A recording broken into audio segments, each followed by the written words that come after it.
I start with breaking news coming in this Saturday morning. There are new missile alerts across Israel on day 8 of the conflict between Iran and Israel and the war that has spread across the Gulf and the Middle East. These are fresh missile alerts that are being heard in Israel, and this is NDTV's crew that is reporting from Israel. This is a new wave of strikes that have in fact hit Tehran as the airport was set ablaze, and now more strikes, more alerts are being sounded off in Israel this morning.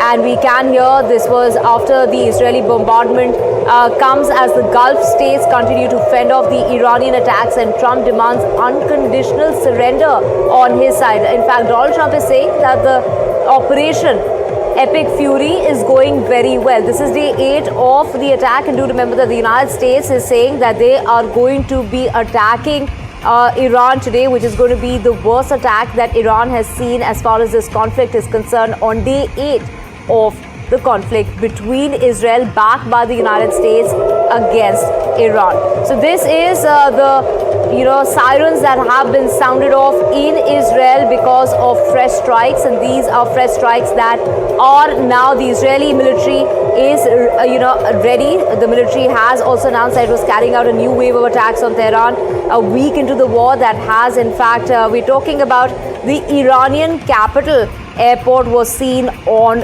fire. Now, Gulf nations continue to fend off retaliatory strikes, with Saudi Arabia and Dubai reporting that they have intercepted attacks this morning as well. Now, it is the Gulf countries which are facing those retaliatory strikes. They are managing to fend off those strikes, while the U.S. Central Command says that the U.S. military struck more than 3,000 targets inside Iran since the U.S.-Israeli joint attack last weekend. It's Donald Trump who has raised the stakes, saying that there will be no deal with Iran until an unconditional surrender has been met. Donald Trump on his side saying that everything is going well. And while it has, it is Dubai which has intercepted, the Dubai government has said that it has intercepted strikes that were targeting areas. This is, in fact, Dubai, the government has said that it intercepted this strike early this morning, as authorities have confirmed that a minor incident resulting from the fall of debris after an interception has been successfully contained. No injuries have been reported. So that's the latest that we have for you, and there are more sirens that are being heard, and this is in lieu of the targets and the attacks. This is after the airport in Iran was attacked by Israeli forces, and this is, we heard that huge explosion that rocked the major Tehran airport as Israel. In fact, this was a strike by Israel, the regime infrastructure. Iran launched a new wave of missiles at Israel, as the US says it's gone ahead and hit 3,000 Iranian targets in the first week of its conflict. This is day 8, and here we can see that this is new sirens that are being heard. These are sirens and new alerts coming about.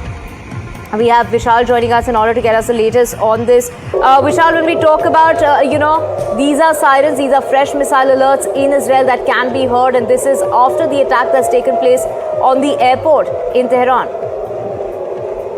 Yes, these seem to be retaliatory strikes from the Iranian side. How many missiles have actually been able to penetrate the airfield of Israel, that remains to be seen. But this is at least the 24th wave of missiles that has been launched by the Iranian side.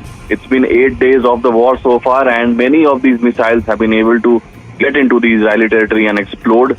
But most of these have been intercepted by the 4-5 layer defense mechanism of Israel, from Iron Dome to David Sling to THAAD missile system. They've all been mobilized to protect Israeli skies, and mostly they've been able to do so. But Iran has in its arsenal tens of thousands of ballistic missiles, so they have the capability to penetrate the airfield, and they have been able to do so, as I mentioned earlier. These waves will continue for the next few days at least, because many estimates suggest that Iran will not relent in the next few days, and there are no signs of peace talks on the table. So these strikes on both the sides will continue.